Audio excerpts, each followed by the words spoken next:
Քաղցկեղի բուժումը վաղ կանխարգելումն է։ Այսօր Սլակ մամուլի ակումբում նման տեսակետ հայտնեց հայ-ամերիկյան առողջության կենտրոնի ռադիոլոգիայի բաժնի վարիչ Անի Հակոբյանը, ներկայացնելով քաղցկեղ հիվանդության երիտասարդացման միտումները։ Նա նշեց, որ քաղցկեղը նենգ եւ չար հիվանդություն է, որը չունի բուժում։ Ըստ նրա, միակ կանխարգելման միջոցը հիվանդության շուտ բացահայտումն է։ Նրա խոսքով չարորակ հիվանդությունների շրջանում տարածված է կրծքագեղձի քաղցկեղը, որը նաև գեներով է փոխանցվում։ Ուստի մասնագետը պահանջեց այն մարդկանցից, ովքեր ընտանիքում ունեն այս հիվանդությամբ տառապող անդամներ, զննության անցնեն։ Ում ընտանիքում կա կրծքագեղձի քաղցկեղ,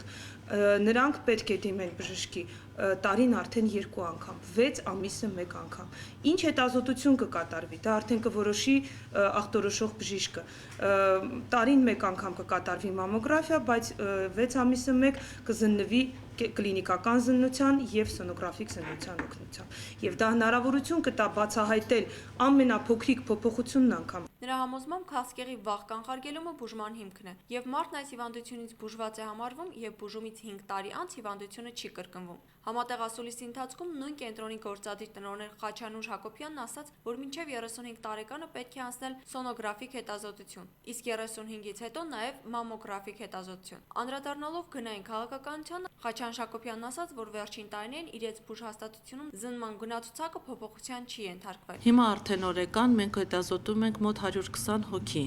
Սա խոսում է այն մասին, որ մարդիկ ավելի տեղեկացված են, ավելի մտահոգվում են իրենց առողջության մասին եւ ավելի շատ են գալիս հետազոտվելու։ Սրա հետևանքով մենք կարողանում ենք ունենալ հիվանդությունների հայտնաբերման աճ, այդ թվում նաև քաղցկեղի հայտնաբերման աճ։ Բանախոսը նշեց, որ անկախ տարիքից բոլոր կանայք տարին գոնե 1 անգամ պետք է հետազոտվեն։ Ինչ վերաբերում է հիվանդության ժառանգական գենետիկ փոխանցումներին, Անի Հակոբյանը նշեց, որ հիվանդությունների 15%-ի դեպքում է միայն արձանագրվել նման դեպքեր։ Հնարավոր է նաև, որ ժառանգաբար կրծքագեղձի ֆիզիոլոգական հատկություններն անցնեն մորից աղջկան, ինչը կարող է հետագայում պատճառ դառնալ, որ հանգեցնի հիվանդության առաջացմանը։ Այս պարագայում մասնագետը ավելի հավանական է համարում մայրական գծով գենետիկ փոխանցումները, քանի որ հայրական գծով հազվադեպ է նման դեպքեր արձանագրվում։ Կանանց մոտ հիվանդությունների աղյուսակում առաջին տեղում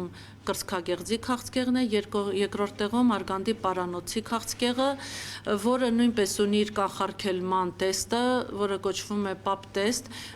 Այս տեստը հանձնելու հետևանքով կինը կարողանում է օգնել բժշկին ժամանակին հայտնաբերելու արգանդի պարանոցի քաղցկեղը եւ այն կանխարգելելու նույնպես։ Ինչ վերաբերում է տղամարդկանց մոտ կրծքագեղձի քաղցկեղի դեպքերին, ապա նա նշեց, որ դրանք հազվադեպ են գրանցվում եւ հիմնականում ի հայտ են գալիս 60 տարեկանից հետո, սակայն կրում են շատ ագրեսիվ բնույթ։ Անի Մարկոսյան, Արման Գրիգորյան, Սլաքեյ։